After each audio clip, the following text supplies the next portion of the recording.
known as Diamond Dave, the founder of the highest paid part-time job in the world, Options Trading Academy. And so what we're going to talk about really quickly is my opinion on this Flores and Whoopi Goldberg situation. Was going to do this on Saturday, but we're going to go ahead and get this off the slate, and we'll do something different on Saturday.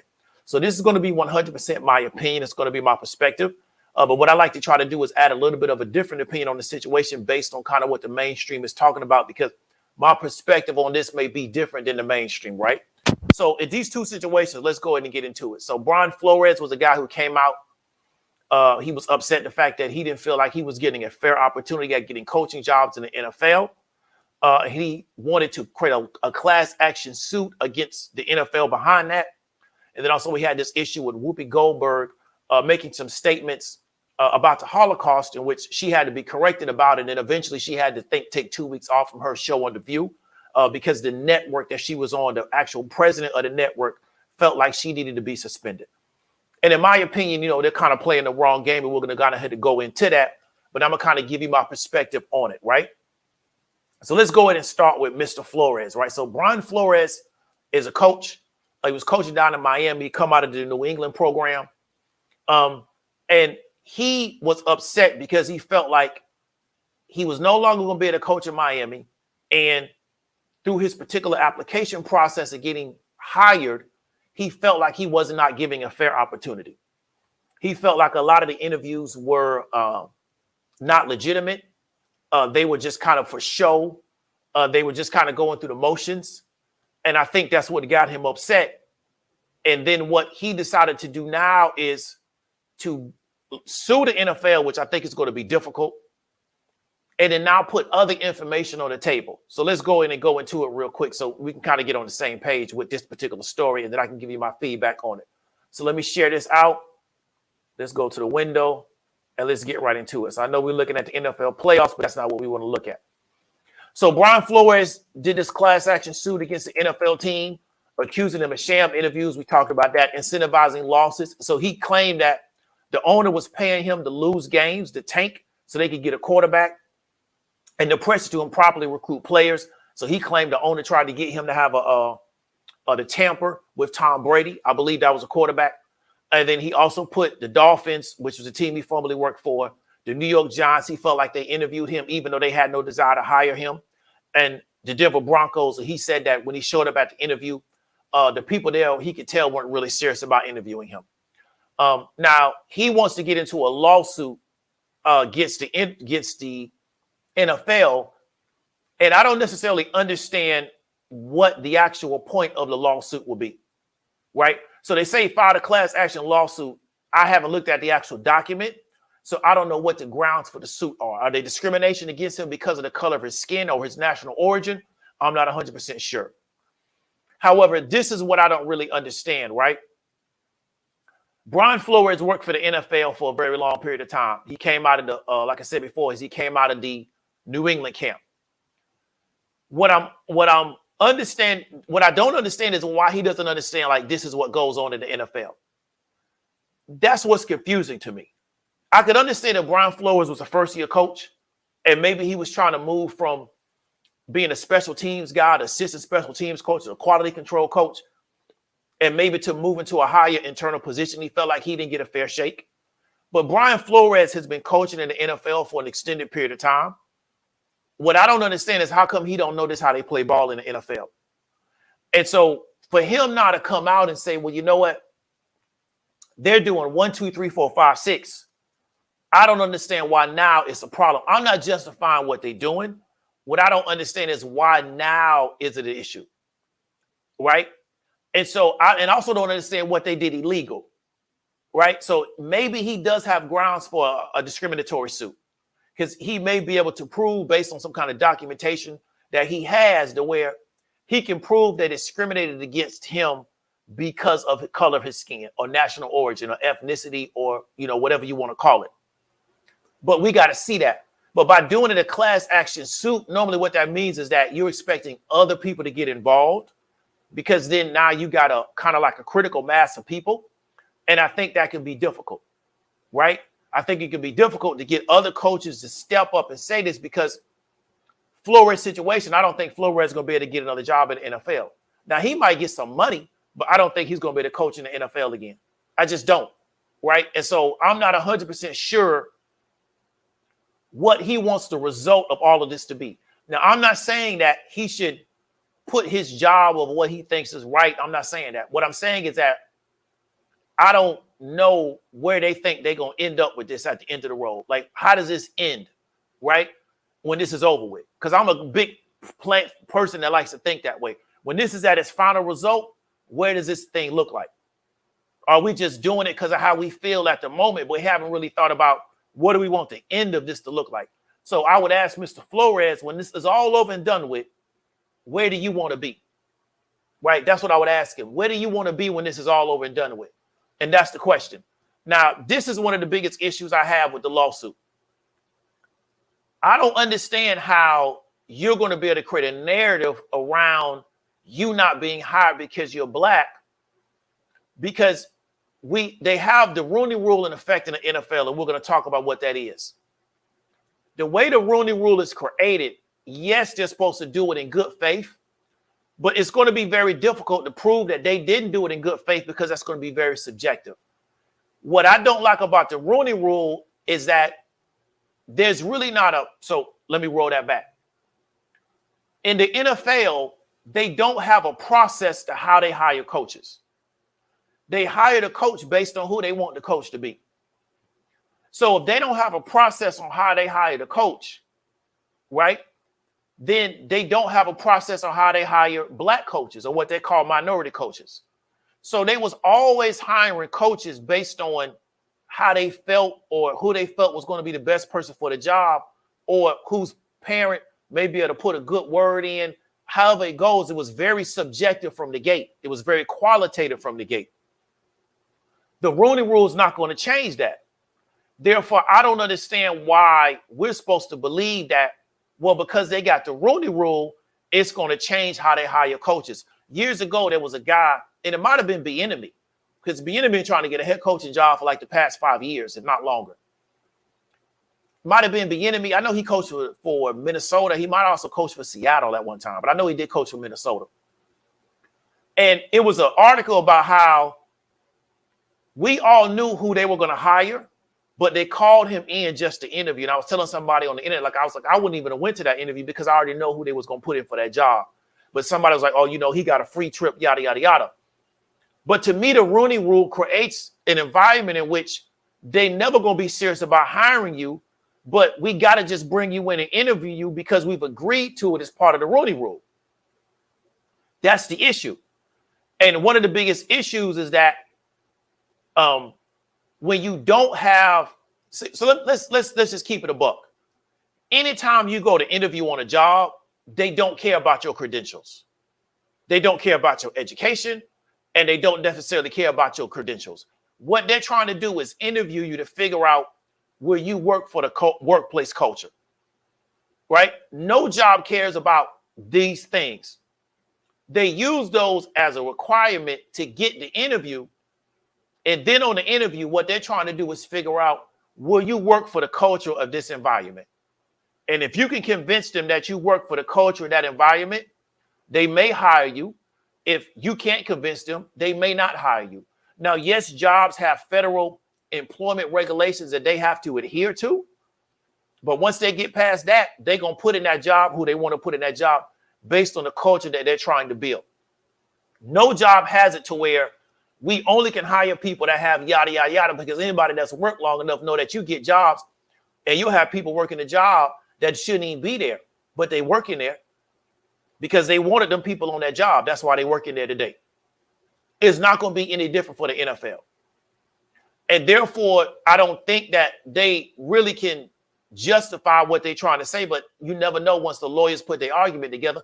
They made them put a argument together, and the question is, can they convince people of their argument? It's not about whether or not it's right, wrong, or indifferent. However, I'm just not sure, because if we look at the Rooney Rule, it really, to me, is a joke. So let's go ahead and go into it. Right, here's the Rooney Rule.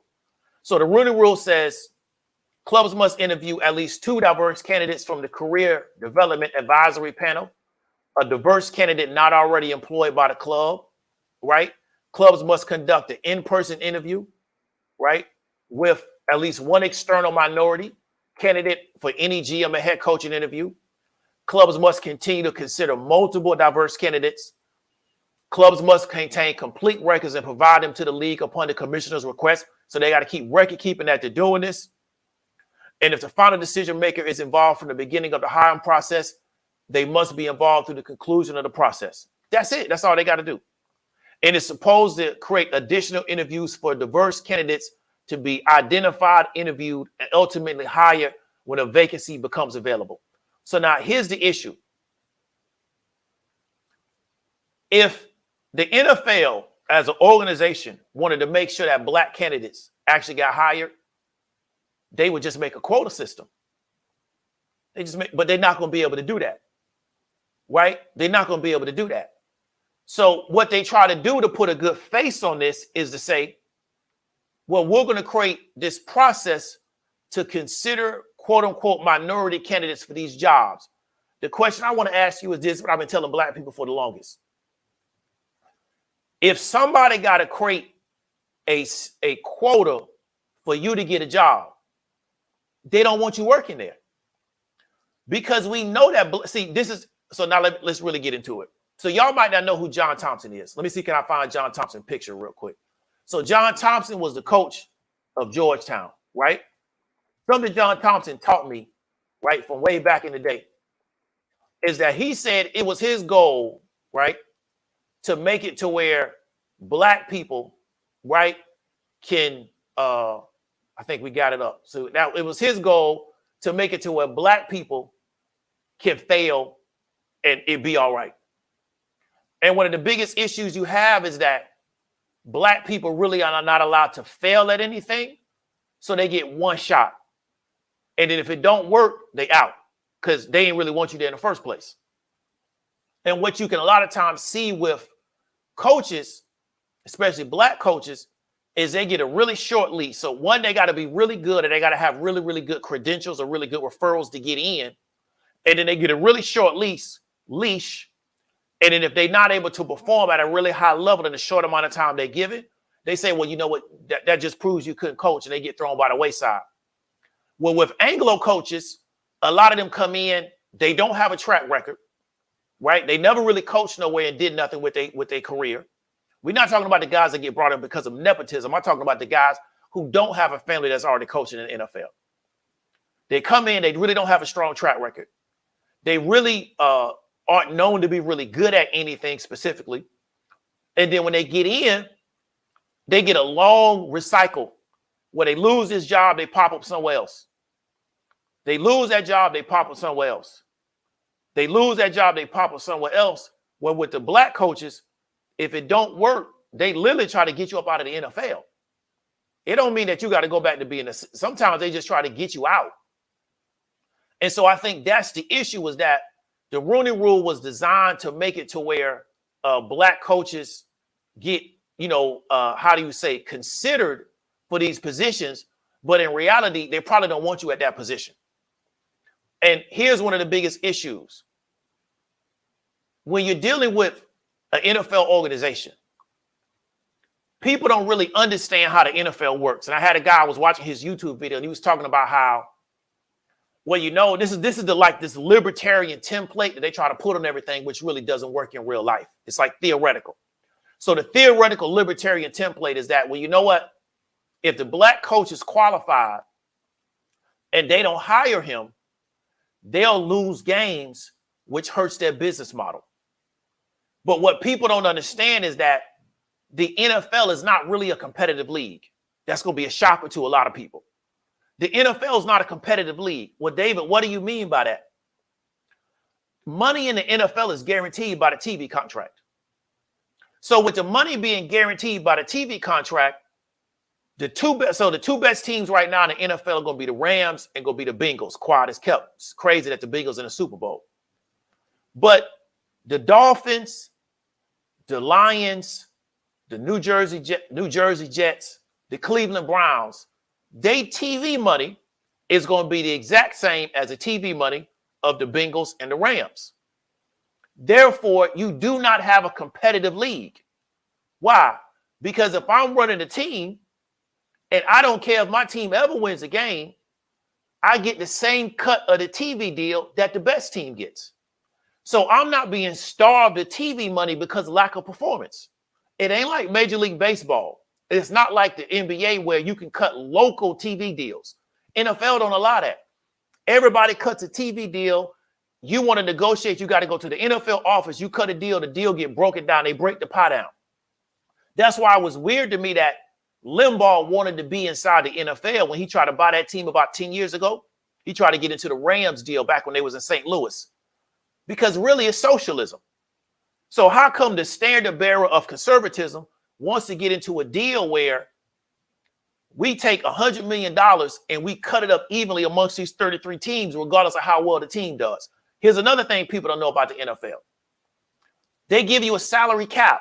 You can only spend this much money on players. GC was good with it. They also give you a salary floor where you can't spend under this amount of money. It's a big gap between the two. The cap go up every year. The floor go up every year. I've seen years where the Tampa Bay Bucks would spend like $10 million over the floor, right? Why? Because they weren't trying to win. So because I'm not trying to win, I'm not going to spend the cap money. I'm not going to spend there. What's the floor? What's the amount of money I got to spend to not get fined? Well, you got to spend $25 million. Okay, I'll spend 28. That's it. That's all y'all going to get out of me. Why? Because I'm not trying to win. Why? Because I can spend 28, but still get my portion of the TV money. Then whether or not I get a sponsorship deal with the stadium, yada, yada, yada, that's ancillary money. You're going to get a distributed deal. A lot of times a distributed deal coming through the NFL office for the beer, the beverage distributor, a lot of times the soft drink distributor. A lot of times all that come through the NFL office. You ain't got to negotiate that. They're going to work that out for you.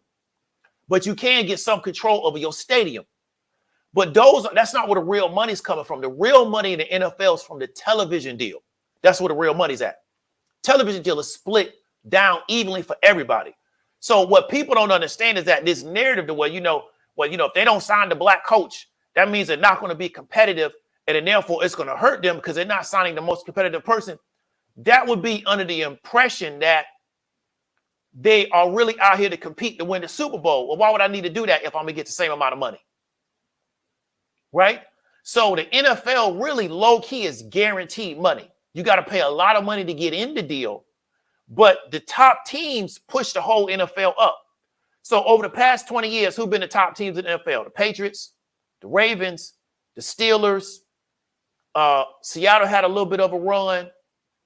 Let me name another West Coast team, not a West Coast team, NFC team. Green Bay keep a strong team pretty much every year.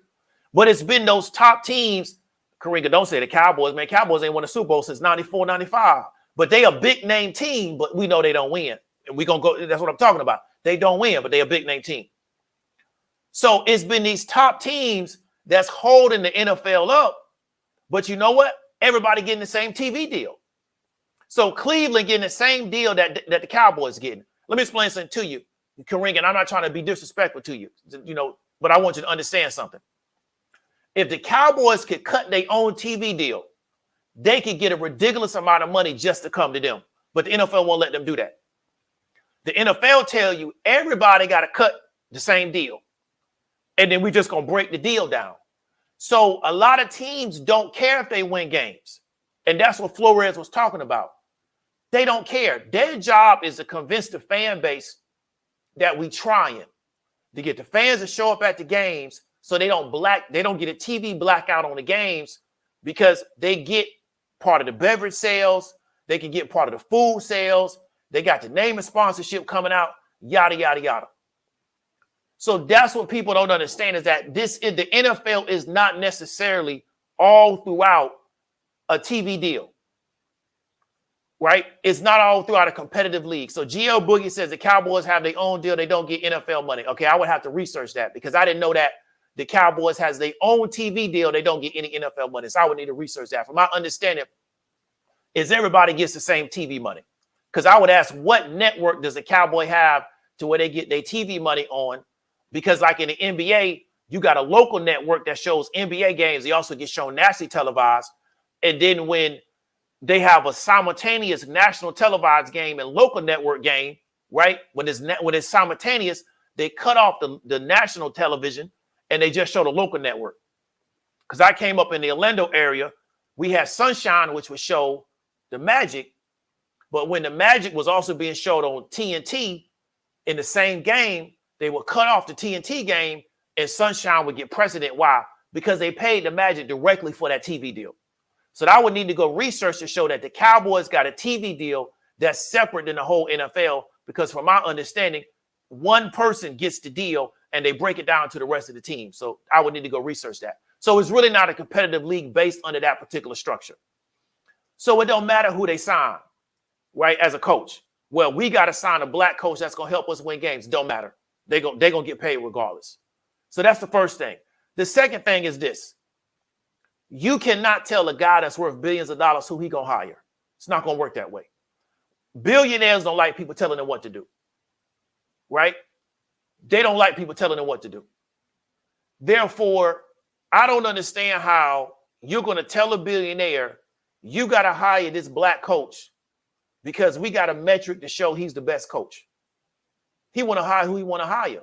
So let me show you the numbers on this particular guy that Flores was working for. Here's Stephen Ross, right? He worth $8.3 billion. This from Forbes, right? He number 102 to Forbes 400. He number 369. It's amazing. That's 369 billionaires in the world. That's crazy, right? Got his money in the real estate game, okay? Michigan dude. Gave University of Michigan over $378 million. So imagine having so much money you can give away $378 million. That's ridiculous. And then we see that, you know, this is how his billions pretty much been around $7 billion. So the guy's worth $7 billion. Now he's a founder of a company called the Related Companies, which is a private real estate development, right? He manages about $4 billion of equity on behalf of sovereign wealth funds. So what they do is they manage real estate on behalf of these particular funds. Okay. Total equity is $4 billion. Total assets is $50 billion, right? He's a chairman of this particular company. So he made his money in what people call hard assets, which people call real estate. That's how he got on. So that's what people got to understand, is that you're not going to be able to tell a guy like this what he should do with his team. It's not going to work. And pretty much every NFL owner that I know is a billionaire. Billionaires don't even want billionaires telling them what to do. That's why I don't understand where this goes. So I'm not saying that Flores is wrong. I just don't understand where you're going to go with this. You're going to tell the man who he got to hire? I don't see how that works. So they may just pay Flores off and just tell him, man, hey, get on down the road. You'll never get a job in this league again, right? And if he probably can get a job in the NFL, probably won't coach at any high position in college, because they're probably going to blackball the dude. And that'll be the end of that. You understand me? However, I don't understand, right, where they think they're going to go with this, okay? Now, the issue with them dumping the games, that's part of sports. Everybody can act so surprised, and now they're trying to make it seem like that's going to be the story. Well, you know, he told the man, you know, I'm going to pay you $100,000 and you can lose games. NFL teams been doing that forever. Sports teams been doing that forever. That ain't nothing new. San Antonio dumped their season to get Tim Duncan. That's a fact. They dumped their season to get Tim Duncan one year because they wanted Tim Duncan. They need to get into that lottery. That's not anything new. Now, it can cause an issue with their gambling partners in Vegas and Atlantic City that is coming out that they dumping games. But it's not going to be like this big revelation that NFL teams dump games, right? It's just not. They also sit players and make sure they don't get incentives. They do that too. You know, you got to realize, man, these people are going to do what they want to do. It's their business. Each NFL team is their business. They got certain rules they got to abide by that are rules and regulations of the organization. But the team, that team is owned by Ross. He run that team the way he want to run it. It's his business. Therefore, I don't understand how you're going to dictate to him, right, what he can do. And that's the question I have about this particular scenario. Now, the biggest issue I have for Flores is you work for Belichick, who's supposed to be considered a legendary coach. How come he can't get you a job? How come Belichick can't get you on the phone or get somebody on the phone and say, man, hire this guy. This is one of my guys. He's solid, yada, yada, yada, and use some of his capital to get a job? How come Belichick got you out here floundering on these fake interviews and these people playing with you but everybody know you came out of his camp. That's what don't make no sense to me.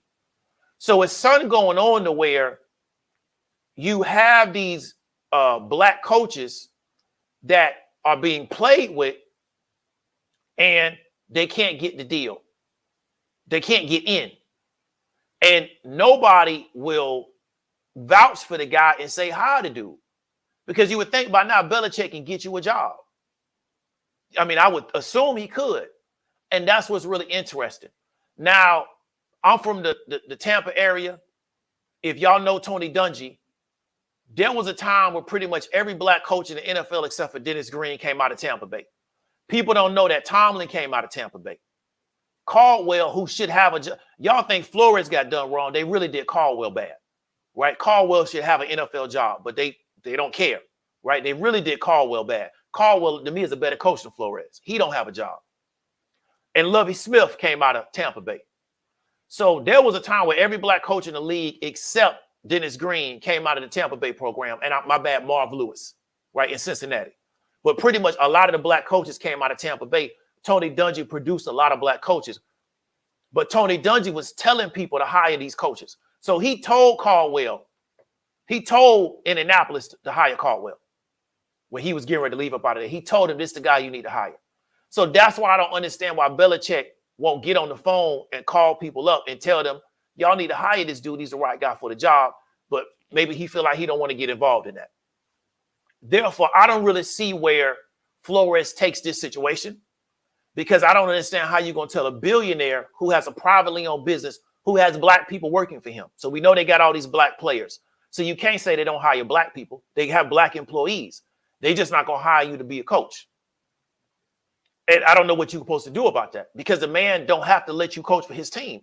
He can hire whoever he want, because there is no system about how they hire coaches in the NFL. Right? There is, it's who I want to coach the team for whatever reason. Same with GMs, right? How come we don't have black GMs? Because they don't want one. So there's really no system of how you put somebody into a GM position. It's just whoever I want to be GM, whoever works best with the owner based on how the owner wants to run that organization. It is going to be very, very subjective. But I don't understand why Flores is acting like this is something new. The dude's been in the NFL for a good amount of time. He know how these people play ball. My biggest problem I have with black coaches, and I talked about before, is a lot of times they get the worst job, and when they're not successful at the worst job, it's a mark on their record, because this is how coaching really works in the NFL. So let's say I hire Coach XYZ.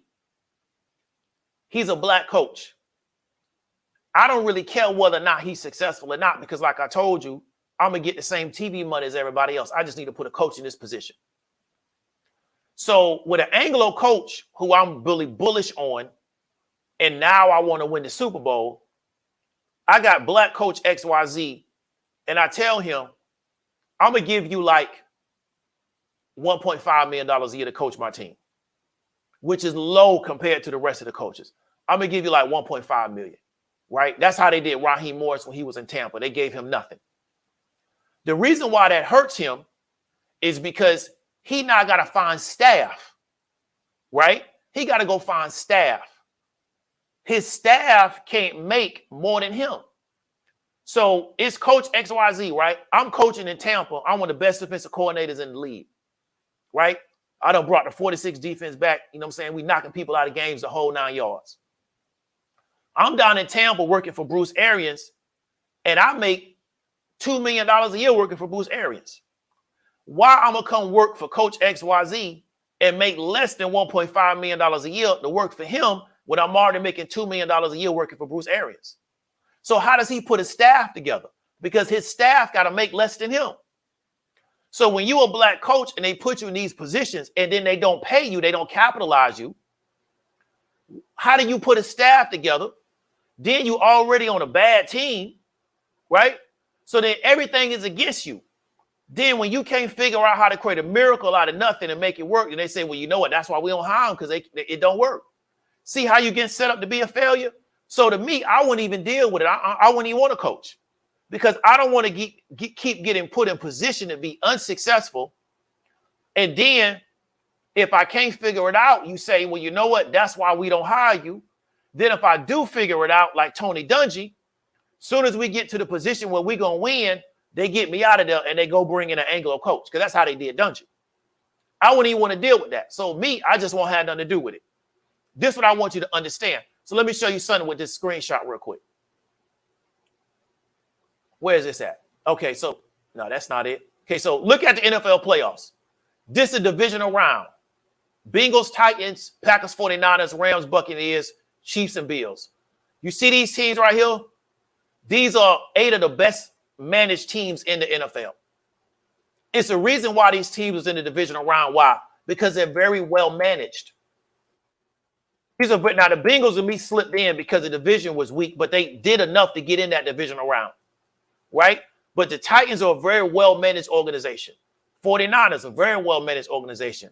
Packers are very well-managed. The Rams got a serious organization out there on that West Coast. This is the second Super Bowl they've been in like 3 years. Buccaneers got a good organization out there. Bills are playing really, really good football. They got a really good organization. And the Chiefs got a good organization. Okay? So if you are a black coach, you're not being considered for these jobs. You're being considered for the jobs with the organizations that already are not really well won. The owner really is not trying to win. And on top of that, they're not going to give you money to build a staff. So then the question is, how do you win in that situation? Everything is being stacked against you. That's just what it is. So then you got to try to figure out how to defeat or be successful with all odds against you. And then if you are, you can build a team up and then they can decide, you know what? We're going to get you out of here. We're going to bring somebody else in. Why? Because it's their team in the first place. They do what they want to do. You don't have no say in that. So to me, I wouldn't have nothing to do with it. Now, here's the issue. I don't think this is going to change what goes on in the NFL, right? But in my opinion, if they wanted to force these owners to hire more black coaches, you know what they need to do? The players don't need to play. It's not about people not watching the NFL, right? It's about the players saying, we're not going to participate because the majority of the NFL is black. It's like 70% black. We won't participate in this if we can't get more black coaches. But they got to be willing to take that pay cut, right? And if that goes on long enough and they're not able to operate NFL games, then it'll change everything. But until they do something like that, it's not. I don't think you're going to be able to do nothing about this. Because the players got to be willing to say, we willing to lose money for an extended period of time to get the change we want. It ain't about BrianFlores and these people doing the class action suit, because as of right now, it's him, I think Hugh Jackson, who got played by the NFL also. He down there coaching, I think, at a HBCU. That's not enough. You got to take money out of these people's pockets. You got to put them in a situation where they can't put on a game. As long as they can do what they want to do and still put on that entertainment piece, they're going to keep doing what they got to do, because the goal is to do enough to keep the TV money flowing. That's where the money's at in the NFL. It's about that TV bread, right? So that's the issue. So I hope it works out for Flores. What I would have told Flores to do was take the job they could give you, coach till you done coaching, and when you get done, just write a book and get paid off the book. Because I don't understand why you doing this, because what's going to happen is you're not going to be able to coach after this. So I don't know what you're going to, this is pretty much what you've been doing with your whole life. And I feel bad for Flores, because Flores from a real rough neighborhood out of New York. He's from Brownsville. That's a real rough area. It's a high poverty area. The guy did what he needed to do to get out of that area and become successful and try to play his cards the right way. And for him to get into these institutions and realize that there is a systemic issue, but you're not going to be able to really identify it, because without them defining a process, you can't say they violating process. That's why they do that. See, here's what's interesting about the NFL. If we're going to draft cornerbacks, we got a metric and a rubric for what we're looking for in a cornerback. If we're going to draft a defensive lineman, we got a metric and a rubric as far as what we're looking for in the defensive line. We got height, weight. We got all these drills we put you through. We got a Wonderlic, and then we got a metric of where if we're going to draft the defensive lineman, this is what we're looking for. If they don't have this, we grade them down, right? And they've turned this into a science into the NFL. That's why they bring you into Indianapolis. They put you through all them workouts, because they're trying to grade you and KPI you in all these different areas. So now we can create a rubric or a matrix of how you stand up. So how we know how you fit into our organization, right? I'm not one of those people to believe that.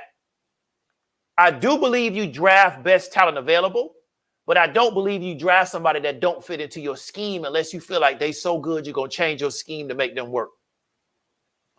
But when it comes to coaches, we don't have a rubric and we don't have a metric. So because we don't have a rubric and we don't have a metric, you can't say we violating our own processes. Why? Because there is no process. We just bring in who we want to bring in. So when it comes to players, when it comes to workouts, when it comes to game planning, everything is very, very structured. It's very systemized.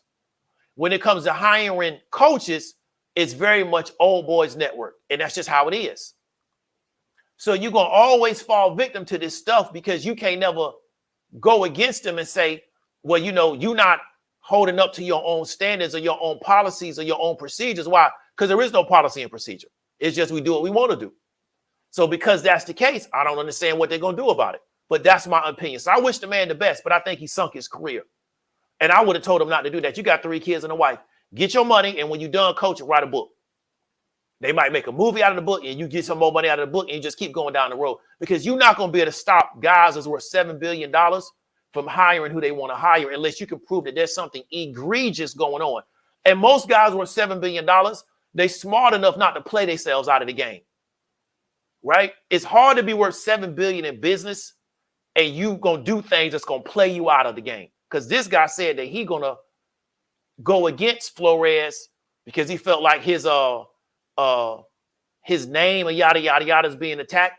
And it's going to just turn into a whole other issue because I don't understand how you even sue the NFL. And you're talking about a multi-billion-dollar organization. If all them dudes put all their money together, man, you got all the damn money in the world. They all billionaires.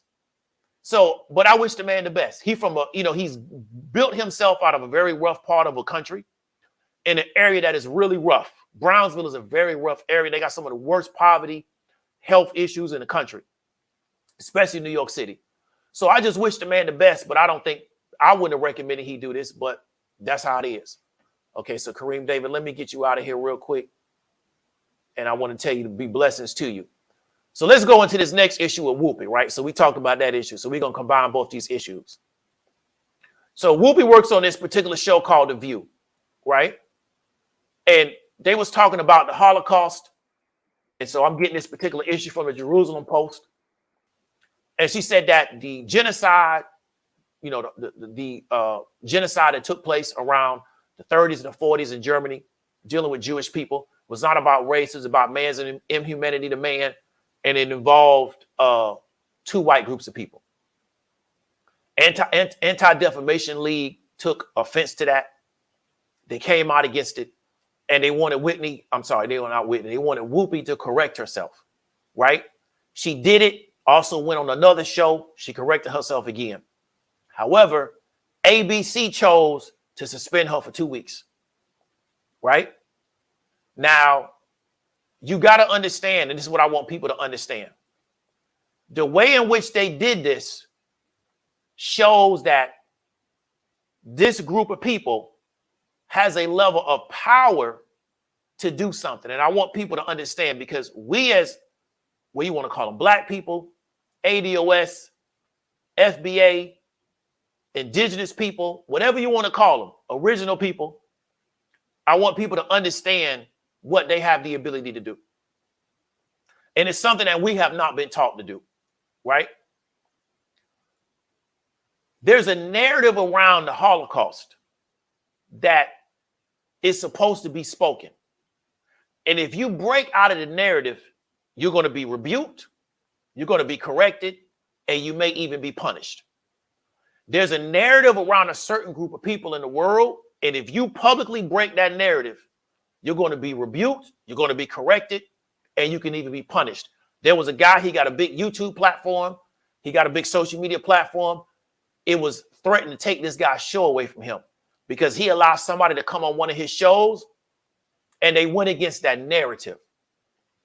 What we don't understand is that that's how you need to do it, or else you're going to have anybody and everybody saying something about you and your group, right? And that's what we really don't understand. And so anytime you say something about the Holocaust that don't fit into a particular narrative, you have a group that will come out to check you about what you said. And that's what I think a lot of people don't understand. So as soon as Whoopi said it, she was checked. And to make an example out of her, she got to take 2 weeks off. That's how this needs to be done. Now, what we do is we want to fight over critical race theory. We want to fight over what this person said on the internet, yada, yada, yada. But what we haven't decided is that what is the narrative going to be about our experience? So we have a historical experience. What have we decided the narrative was going to be? Because even people that may feel like, you know what? I don't really feel like Whoopi did something that was that bad. But what they don't do is go against the narrative. They don't stand up and say, well, you know what? I don't think she should be punished because what? I'm a member of this group, and so I just go along with the narrative because the narrative benefits my group. You understand me? And so this is what I want you to understand. Let me show you this. So UN approves Israeli measure. This is from the New York Times. They approve an Israeli measure to condemn Holocaust denial, right? So there's an epic of disinformation about the murder of 6 million Jews and millions of others by the Nazis. And I talk about disinformation a lot too. I don't talk about misinformation. I talk about disinformation, which is deliberately misleading people about things that are supposed to be factual, right? So this is 2022. This just recently happened. United Nations adopted an Israeli resolution that condemns denial and distortion of the Holocaust and Nazi genocide and killed nearly 6 million Jews and others, right? Supported by the United States and Russia. And so what you got to understand is that they call the resolution necessary because of the profusion of misinformation and ignorance about the Holocaust and events surrounding, especially amongst the young. What is this doing? It's controlling the narrative. This group has decided that they want a narrative around this particular incident. Whether you agree with them or not, they want a narrative, right? So because they want a narrative, they now organize around what they want the narrative to be. And I think that's what a lot of people don't understand. So if you say something that goes out against their narrative, they don't go on Twitter and go against you. They don't try to curate a campaign on some little, I don't know what you call it, survey page to get you taken off the air. They have organizations to come out to say, you know what? You're going against our narrative. So we have a narrative that what happened in the Holocaust was ethnic or racial. That's part of our narrative, right? You going against our narrative is going to be detrimental to your future as a professional in this particular space, especially as a media person. So everybody just falls in line. And some of the same people that tell you that they for freedom of speech and they for rights of an individual, yada, yada, yada, because they members of that group, they don't never dispute it. Because why? You go along with that narrative. This narrative benefits you. Now, let me show you something real quick. Let me see, can I set this up? Because I think I set this up wrong. But let me see, can I get it together? Where is this at? Okay. So here's this. Let me get rid of my audio, and I want to show you what I'm talking about. So let me mute my audio real quick.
That is on the so no audio.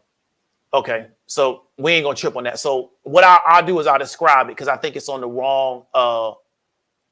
I think it's on the wrong.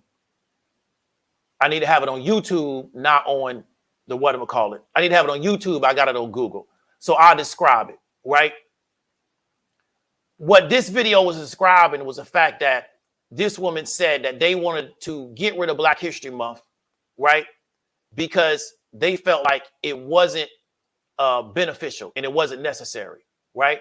So because they wanted to do that, they felt like it wasn't necessary to have Black History Month. She felt like they should get rid of it. Okay, so let me see. So let me try it again. She felt like they should get rid of it because it wasn't necessary. Let me try this one more time with this. Let me remove it. Let me try it one more time, y'all. Let's go to the Chrome tab. It's PragerU. Observe the month of February as Black History Month really doesn't need to exist, and it's not helpful. Before you grab your pitchforks, hear me out. Black History Month was proposed by Black educators at Kent State University at a time where, quote unquote, Black history was not really being taught as much as it should have been. Fair enough. It would go on to be recognized by President Gerald Ford in 1976, and people across the country would observe the month of February as Black History Month. It is very strange to me that we feel the need to assign Black history to a singular month out of the year. Why not just teach and learn history throughout the year, and if it involves Black people, which it will, we talk about it. Same can be said for Hispanic Heritage Month. Why? In a country where we are all equal and we recognize the transgressions of our past committed against people of all races, why do we feel the need to assign history months to specific races? And this is not an argument to not teach Black history. In fact, in many states, it's legislated. If anything, it's limiting. Why not talk about Black people in history and Black historical figures throughout the year? Is there a time where Black History Month was necessary? Absolutely. Is that time now? No, I think it should go. You can get more of my hot takes by subscribing to Will and Amla Live on YouTube. Black History Month really doesn't need to exist. We finally was able to hear it. That's my bad. Like I said, you get these StreamYard platforms, man, you got to do technical direction and broadcast at the same time, and you got to pay them to do it all at the same time. So that's my fault on the bad audio. So this is the thing. PragerU this is the kind of content that they put out, and that's cool. They can put out whatever they want to put out, right? So what I want people to understand is that what we're supposed to do is find this chick on social media. She's half Nigerian, half Anglo. And we're supposed to go back and forth with her over whether or not we should teach Black history. First, her argument is incorrect on the premise because Black history was not created by a bunch of people at Kent State in 1970 something. Black history was created by Carter G. Woodson, and who took Black History Week, and then it eventually evolved into Black History Month. But the reason why we got to go back and forth over this is because we don't control the narrative over this particular issue. Right? So that's the issue. So we don't control the narrative over this particular issue. So because we don't control the narrative over the particular issue, we got to argue with people over what this is about. And therefore, when you control the narrative, there is no argument. See what I'm saying? So what we're supposed to do is go back and forth with people, let people say stupid stuff to us. We got to block them on social media. We got to go back and forth with them on Twitter threads. But the question is, how come we just haven't decided that we're going to do what we need to do to control the narrative? Well, other groups have said, we're going to control this narrative about this particular part of history. And then because we're going to control the narrative, right, if you contradict what we say, it's going to be detrimental to you, right? And we're going to put so much pressure on you to where you're going to understand that you don't contradict us. And that's what other groups have done. You understand me? So this is what we haven't figured out. So we think our power is going back and forth and going, no. How do you put yourself in a position to where you control the narrative, right?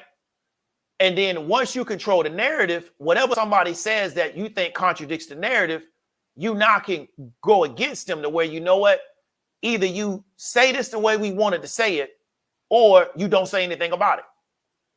Because a lot of people are going to see what happened to Whoopi. You know what they're going to say? I'm never going to talk about this issue. Why am I never going to talk about this issue? Because if I say the wrong thing about this issue, it will be detrimental to me from a professional standpoint, which is why you see people never talk about certain things in media. They'll talk about black people like a dog. Why? There's no repercussion for talking about black people. It don't matter what you say about black people. There's no repercussion. There was a guy who got a social media platform and they asked him, he's a black guy. Well, what do you have to say about black people that don't like your content? You know what the guy said? Well, black people can't do anything about me. So in his mind, because black people can't do anything about him, it don't matter what he say about black people because black people can't do anything about him. Now, he wouldn't deal with the same group that censored Whoopi because he knows they could do something about me. So because I know that this group can do something about what I say, I watch what I say about them. Because I know this group can't do anything about what I say, I just say whatever I want to say about them. It don't matter what they don't like, what I want to say. But I will tiptoe around this other group. And this is what I mean by controlling the narrative. And we are never being taught that we should just control the narrative instead of going back and forth with people. How can you put yourself in a position to control the narrative? And so that's what I said, is that these people are playing the wrong game, because instead of really trying to figure out where the power is at, they're trying to negotiate from a position of not being in power. Flores, brother, you cannot tell somebody worth $8-something billion to hire you. You can't. You're not going to ever be in a position to dictate that. Unless you can prove that they're discriminating. Even if you can prove they're discriminating against you, the man got so much money, he could pay his way out of that trial. Because that's how much money he got.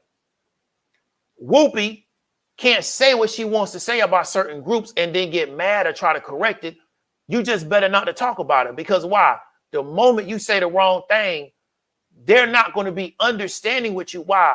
Because you see the lengths that they're going to control a narrative about something. They want certain events in history to be what they say it's going to be.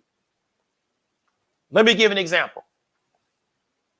You can get people, black people, put up by platforms like PragerU to talk about chattel slavery. And what they'll say is, well, you know, they got a video on YouTube.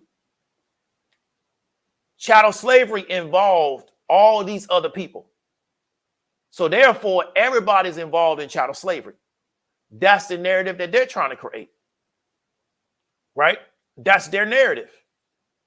The problem is we don't have a narrative around chattel slavery that we've created that we're willing to enforce based on the amount of power that we have in the world. So therefore, people can say whatever they want to say about chattel slavery. And then all you can do is argue with them. If you study, that group is not trying to get CRT implemented into a school system to make sure that people know about their history. If you don't know nothing about their history, you cannot on the mainstream misrepresent their history based on what they want it to be. So they don't care if you never get taught their history in their school. If you are in a high profile mainstream position and you get outside of the narrative that they want it to be, you're going to be punished. So they're not fighting over CRT in school systems. They are going to control their narrative. And if you violate their narrative, you're going to be punished. Whether you understand the narrative or you understand the historical concept or not, or you may feel like you have something additional. Ask yourself this question. How come you can't debate what their history is? How come you can't have an alternative point of view on their history? Because they control the narrative. But with us, it's, well, you just don't like me because I got an alternative point of view about chattel slavery. Even if your alternative point of view is ahistorical or doesn't have anything to do with history, right? So you got a guy who got a really big social media platform. Multiple people have said that, well, the first slave owner inside the United States is this black dude. Last name, I believe, Johnson. Well, that's not true because the dates don't match up, right? So 1619, when the Virginia Company bought 20 Africans that came as a result of conflict with the Portuguese, that was in 1619. That dude Johnson didn't arrive into Jamestown until 1621. So he could not have been the first slave owner because there were slaves that had arrived as have been abducted from Africa in conflict with the Portuguese that was then kidnapped again by pirates who was British, who was brought to the Jamestown Company because the pirates in the Jamestown Company would pay them for it. Right? But we can go on YouTube and say, well, you know, because I want to appeal to an Anglo audience, I'm going to tell them that the first slave owner inside the United States, which also was not true because it was no U.S. at that particular time, was a black guy named Johnson. All you can do is just argue with these people and tell them they incorrect and try to correct it, yada, yada, yada. But because you haven't built the infrastructure and the power to control the narrative, they're allowed to keep going with the narrative. We should be able to create a narrative about anything we want to create a narrative about. Why? Because we create the power to do it. That's the problem. So what problem is we end up playing the wrong game and then get upset when we don't get what we want to get out of the game because you're playing the wrong game. Because with that group, you can never, ever give any opinion on the Holocaust that they don't want it to be. Why? Because they control the narrative all the way up to the United Nations. They're controlling that narrative. And that's why nobody touches certain points. Right? They don't touch certain points with certain people. Why? Because it could be detrimental to me if I'm trying to build myself up in this world, especially as a public figure, but especially as a public media figure. Right? Can't talk about it. So I talk about everything else because there's not going to be anything detrimental to me talking about that. When it comes to this particular topic, you got to let that go because there's a group of people supporting that particular situation and they will come down on me. So that's all we wanted to talk about, right? Like I said, I was going to do this on Saturday. That's just my opinion on these two particular issues. But I want people to understand if you're playing the wrong game, you can't get upset at the end of the road. You didn't get what you want to get out of it. Why? Because you're playing the wrong game. And a lot of times we have to accept that many people are cool with the way things are because they think they can tolerate it or they can deal with it or they can manage it. It's until they realize that they can't tolerate it or management is when they see something wrong with it. My question is, what makes you thought you could tolerate and manage that for so long? But that's how a lot of us have been conditioned to think, right? So we got any questions before we get up on out of here?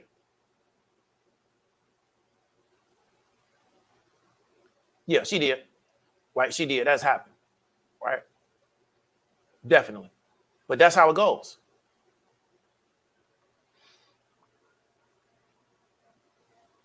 But no such thing as free speech. Right? Nobody can say what they want to say. I can't work a job for somebody and say what I want to say. Free speech got to do with the government. Don't got to do with anything else. So there's no such thing as free speech. Yeah, Prager pays her to say that. Right? Because this is the thing, Vic.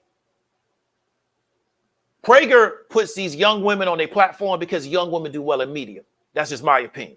So we get these young women and they do well in media. And what we see that's consistent to all of that particular group over there is they're very opinionated. They're very loud. They're very forceful in their speech. But they're also very incorrect about a lot of things that they say. But they've been trained to be very loud, to be very forceful, to be very passionate about what they say as a way of convincing people that they're right. There's a word in the Bible saying that you got people that have zeal with no knowledge.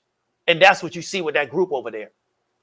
They have a lot of zeal, but they have no knowledge. And then also many of them, they're trying to get a position. So whatever they tell them they got to say, they're going to say. It don't matter what it says because they are trying to get a position so bad they can just say whatever's on that teleprompter. You know, and it is what it is.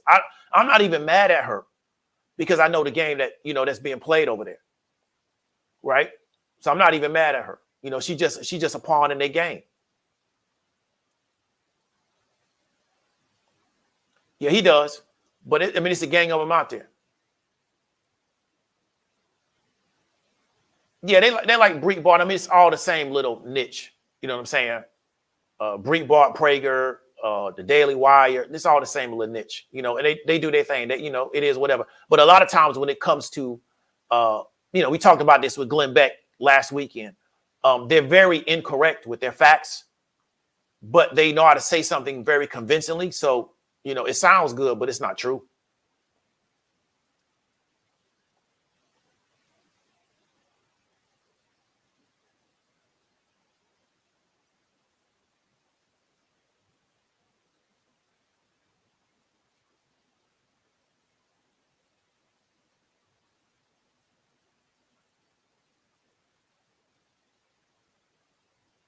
Yeah, I don't think she was born last name Goldberg though, but I could be incorrect. I don't know Whoopi history like that. So, Mr. G, I appreciate the super chat. So when you enter these institutions, that person that you on written in the space, yeah, I believe you. I feel you, Mr. G. I appreciate the super chat. But I feel for Flores because he tried to do it, it didn't work. But I wouldn't. Me personally, I wouldn't come out against him. I just get your money, and like you said, take what you can take out of it and get on, because they're gonna blackball you. Then where you gonna coach at now, especially if you dedicated your life to coaching. But I wish the man the best. He got 3 kids and a wife, so I don't want to see the man go under.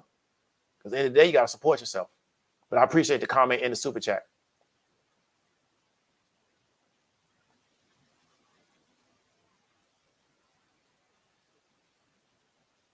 Yeah.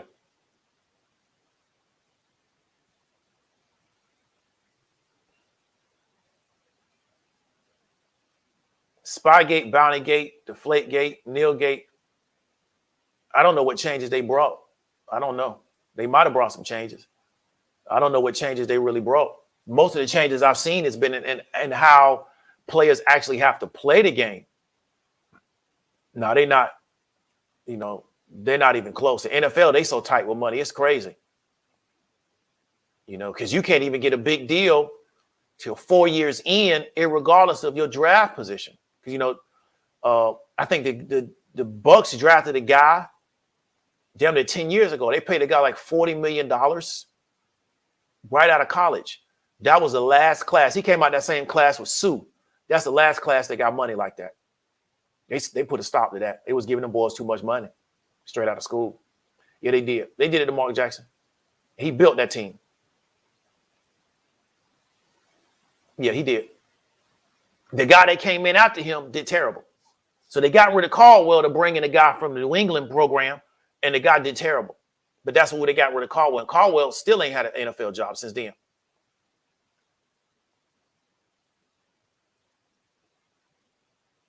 Yeah. Hope y'all win. But the Bengals took advantage of a weak division. But I ain't mad at the Bengals because they beat everybody that was in front of them. But they're going to have to cash out the quarterback. So the quarterback got to get cashed out now. So he going to get a max deal. I don't know about the other receiver. He going to get a big deal. And then it may end up being, once they pay them 2 players, that's all they're going to pay. You know what I'm saying? And so that's the issue. But as long as we got the fans on the hook, we can keep it going. So that's the thing, is the goal is to get the fans on the hook. The hell with winning the Super Bowl. Because it costs a lot of money to win the Super Bowl. You got to spend money. You got to bring in team. You got to bring in staff. And then you got to figure it out. Right? That costs money. Everybody not up to that. Because Cincinnati ain't been into a Super Bowl since like the 80s. That's a long time. So what they've been doing all them years? I don't even think they've been into the AFC Championship since the 80s. So what they've been doing all them years? Right? So let's get on down here.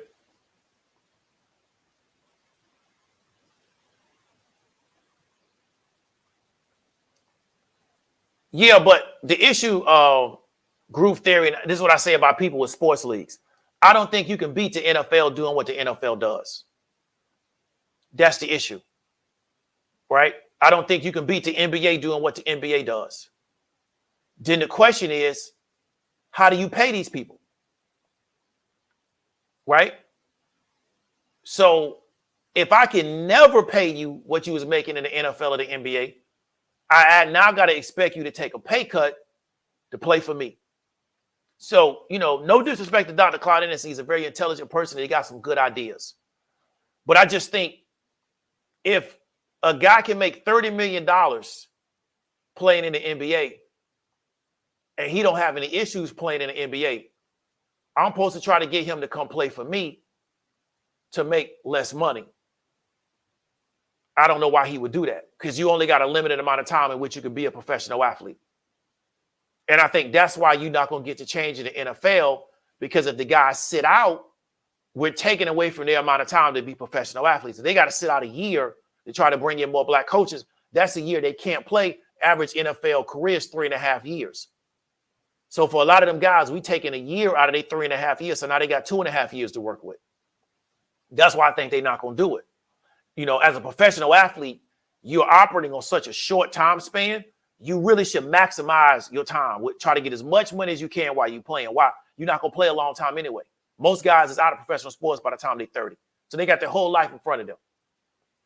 So I'm not a fan of, you know, black people should own their own sports league. Well, if somebody puts the capital together, let's go. But I've yet to see that happen because the capital got to come from somewhere. You know, it just has to. And these leagues now are so capitalized. It's just ridiculous, especially basketball and baseball, but especially basketball. I mean, you know, the money they got in basketball is stupid, and it's guaranteed money. Yeah. Appreciate it, Groove Theory.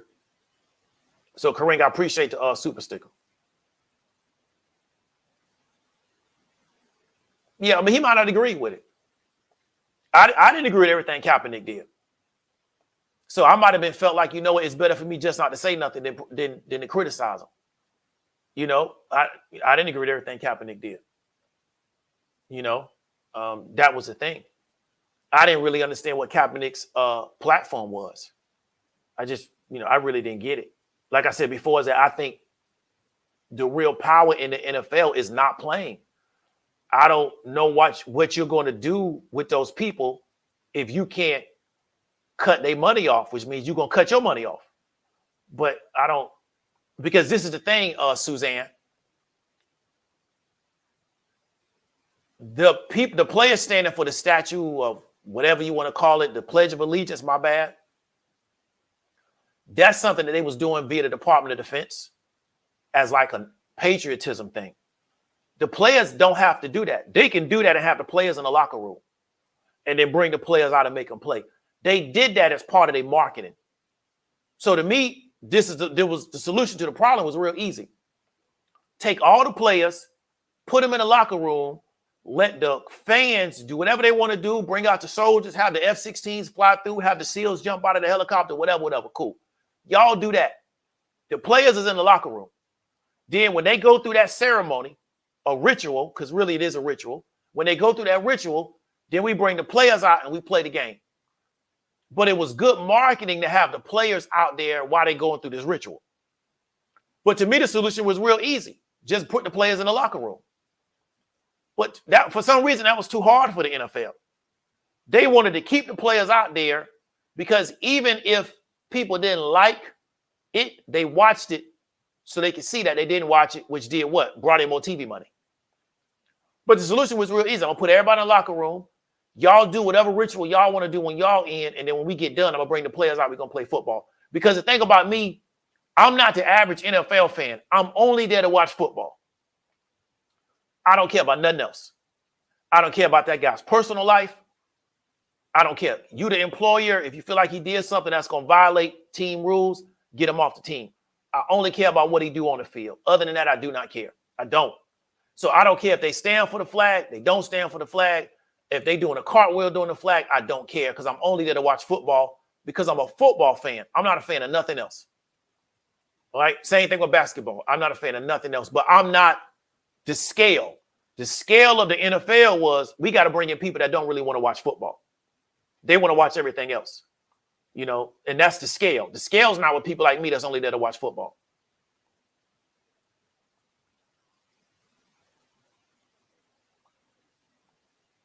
Okay, yes, I didn't know.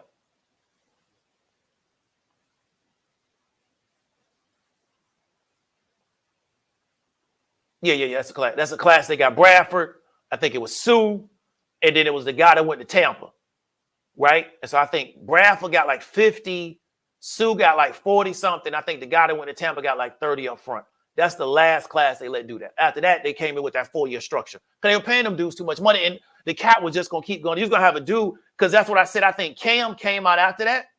I said they would have gave Cam like $70 million because of who Cam was in college. So that's why they realized they had to put a stop to that. Yeah, we got to play ownership, but we do own stuff. We just don't own NFL teams and big television networks. You know, we do own stuff.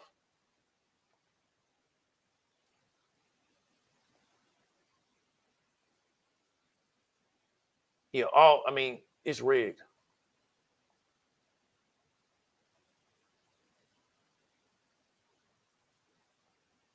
So Anthony Johnson went to court to claim a black indentured servant belonged to him for life. Okay. So, yeah, you're right. He wasn't the first. Well, this is the issue, Mr. Atkinson. Anthony Johnson did not arrive into Virginia until 1621. A bunch of privateers, which is a real nice name to say pirates, they abducted some Africans who had been kidnapped by the Portuguese between conflict between the Portuguese and an African nation in Africa. So they was prisoners of war in a conflict with the Portuguese. They was being transported as prisoners of war. A bunch of British pirates attacked that ship, got that cargo, right? And then transported those people to Virginia because the Virginia company, who was controlling Jamestown at that time, they felt that the Virginia company would pay them for those people. So if this happened in 1619, how could Johnson be the first black slave owner in quote unquote the United States if he did not even arrive until 1621? So the dates don't match up. But see, this is their game. Their game is to make you do that. And then they spread more. So like we said with this article, they spread more disinformation, not misinformation. It's deliberate. So because we can't control the narrative, we got to do this. And then we got to educate these. No, this going to be the narrative. This was chattel slavery. 1, 2, 3, 4, 5. We got enough power to where if you come against it, it's going to be detrimental to you professionally in media. So you just roll the dice because everybody knows, and they showed it with Whoopi, even if you consider one of our people that we think are cool with us, if you violate that narrative, right, we going to get on you because we want the narrative to be what we say it is. You can't even debate what the narrative is. It's not open for debate. It's what they say it is. And there's nothing wrong with that. That's power. But see, we don't know what power is, real power. So we think, well, what we're going to do is jump on social media and go back and forth and get all emotionally riled up. They're not going to do none of that with y'all. They're going to go after you professionally, and they have the power that they built over time to go after you professionally. But they see power differently than we do because they have a political ideology that's different than us, and we can't go into that right now. Right? We don't have the political ideology that they have.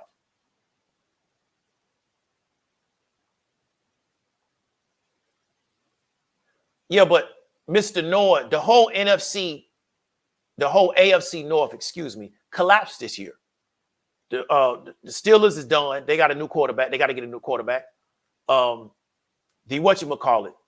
Ravens had an injury, and they're not trying to win games. The Ravens didn't try to win this year, right? And then what's his name? The Colts did whatever they was going to do. And so it was easy for the Bengals to come out of that division. But they won them playoff games, right? I didn't think they was going to get this far. They won them playoff games. So you got to give them the credit what credit is due. Because how Kansas City had them 23-3 and they still won the game. That's Kansas City fault. That ain't on nobody. You can't cheat that bad in no football game. I played football. You can't cheat that bad. You can't do all that to get them. If you down 23-3, it ain't but so much cheating the ref could do for you to get you back in that game. You got to do something. And it could be Blue Sox, but this is the issue. How come we don't support HBCU sports if we want to see black people so bad? Right? So we want black leagues, but we don't support HBCU sports. That's number of black folks. See what I'm saying? So we got to show commercial intent for somebody to want to put money behind something because it costs money to make money, in my opinion. But we don't support HBCU sports. Right? So that's the issue is that, when they put a Jackson game on television, everybody need to watch it to show them numbers to where it makes sense to put another Jackson game on TV. It makes sense to put this classic on TV. Why? Because we know it's going to do numbers. But we don't do that. That's the issue. So, I wouldn't put a black league together for y'all not to watch it. I don't sat there and put all my money into it.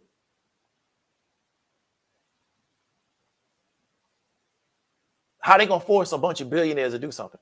I don't understand how that works. Appreciate the group theory.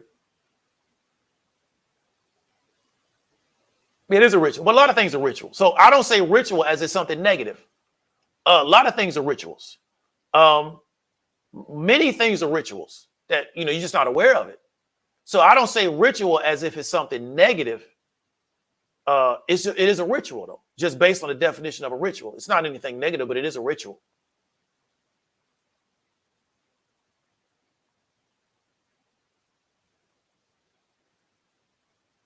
It's a ritual, but, it is what it is.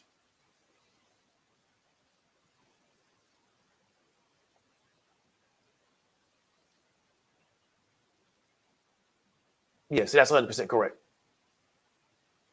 That's 100% correct. And that's all they had to do, GC, was bring that money up. You know what I'm saying? That's all they had to do. And LeVar don't have the money. So LeVar got a lot of really good ideas. He just don't have the capital. And like I said before, one of the biggest challenges as black people inside the United States is we can't go to Africa to get capital. Right? Because the disparity between our currency and their currency is so wide. So who's going to capitalize us? Right? So that's one of the biggest challenges. So we just got to figure our way through that. But yeah, LeVar Ball, you're 100% correct. And they just said, we're going to just make the G League pay more money. And then that's how they undercut his, because people still believe, the G League is a pathway into the NBA. And they really do want to play NBA ball. Now, if Ball pay him more money, I may rock with him. But I ain't going to do that. You know what I'm saying? Because a lot of these dudes are scared to go to Europe instead of go to college. And they can make more money in Europe than they can make playing in college, even if they get paid under the table. But they so scared they're not going to make the NBA. They don't want to do it. But, that's what I would have did. It's bread over there in Europe, especially if you got a name and you can ball, they'll pay you.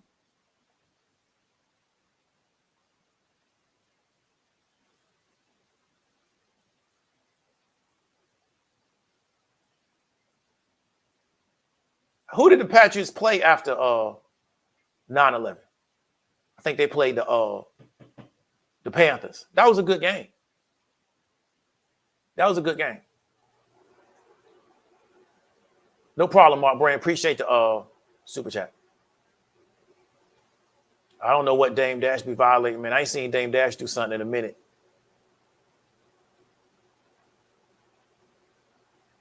But no, don't disrespect to him. But I ain't seen him do nothing in a minute. Yeah, I ain't think they was gonna get this far. I ain't gonna lie to you. Bengals ain't done nothing in like 30 years, man. So who would expect them to get this far? I thought they would get beat in the second round. I knew they was gonna beat the Raiders. I don't believe so. How you gonna pay a guy making that much money? You know how much money Mahomes makes? How you gonna pay Mahomes to throw a game the kind of money he make? It wouldn't be worth it to him. Guy make too much money. It's just I think they took the Bengals for granted, and the Bengals didn't take them for granted. It's football. It's gonna happen. But I don't see how the refs helped them. You know what I'm saying? I don't see how the refs helped them win the game.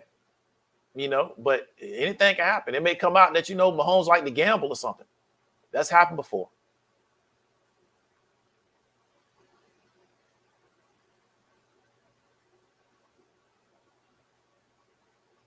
Yeah, definitely. Especially LaMelo. LaMelo balling, man. He had like 40 points the other night.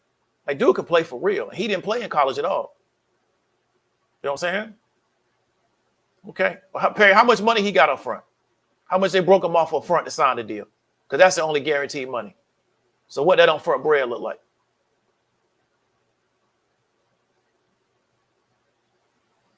Because that's the only guaranteed money in the deal is the upfront money. So how much money they pay that man up front to sign that deal? That's the money he got paid. So based on that, I don't know how you going to sway somebody that got that kind of money up front.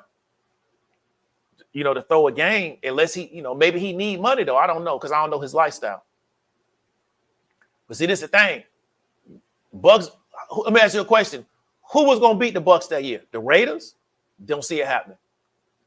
Bucks had 4 Hall of Famers on that defense. I don't know who the Raiders had on offense to compete against that. Right? So I think there's a narrative that this stuff be thrown, man, but I don't know. Everybody, their sports experience is different. It's easier to fix a game with more scores, like a basketball game. It's hard to fix a game like football because you got to figure out what call you're going to make that's going to throw the game. Now, have I seen games in which I felt like the ref made bad calls? Yes. Miami played Ohio State in the championship. They said it was pass interference, and they gave Ohio State more plays. I still, to this day, on the tape, can't find the pass interference play. But that's overt. It's not the player doing something. When I see the player do something and make a mistake, I don't be like, well, he throwing the game. I might say it just because I'm tripping. But in real life, I don't see that happening. But see, this the thing, Van, Mr. Noah. Who is that lineman? Right? Who is he?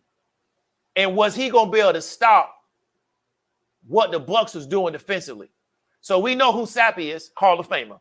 We know who Derek Brooks is, Hall of Famer. We know who Simeon Rice is, going to be a Hall of Famer. We know who, what's his name is, the other twin, going to be a Hall of Famer. Lynch might backdoor his way into the Hall of Fame. Who was that lineman that didn't play?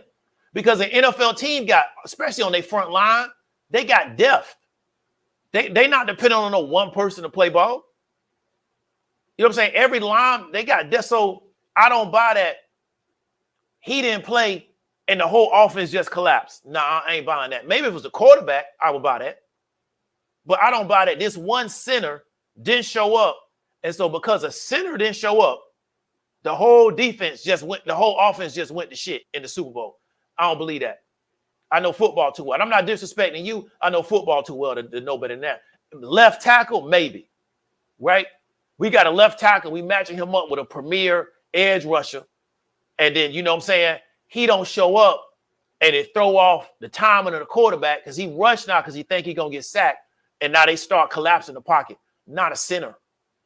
I don't believe that a center was going to do all that for them. Just my personal opinion. You know what I'm saying? I think when the Raiders couldn't run the football against the Bucs, it was game over. Couldn't run the football. Right? Not that defense. Yeah, it was Barrett Robbins.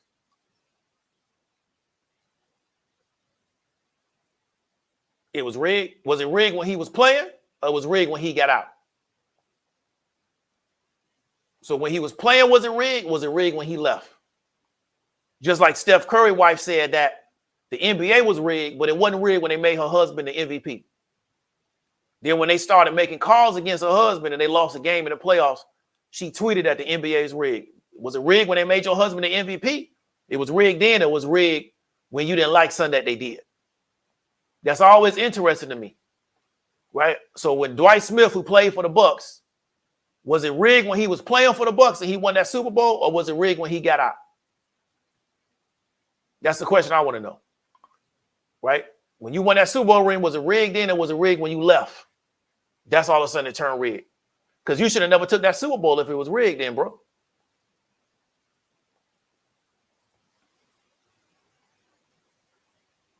I don't know. You know what I'm saying? I don't know. I don't think the Raiders would have beat, because they lost in the AFC Championship the year before that. I really don't think they had the team. And they had a retread quarterback with Gannon, but they had hype Gannon up to make people think he was really good. I knew Gannon when he used to sit the bench for Minnesota. So it is what it is. So that's pretty much going to be the live stream, man. We at 123. We just talking in circles now. Appreciate everybody coming through. This is David W. Williams, also known as Diamond Dave. I'll talk to you later.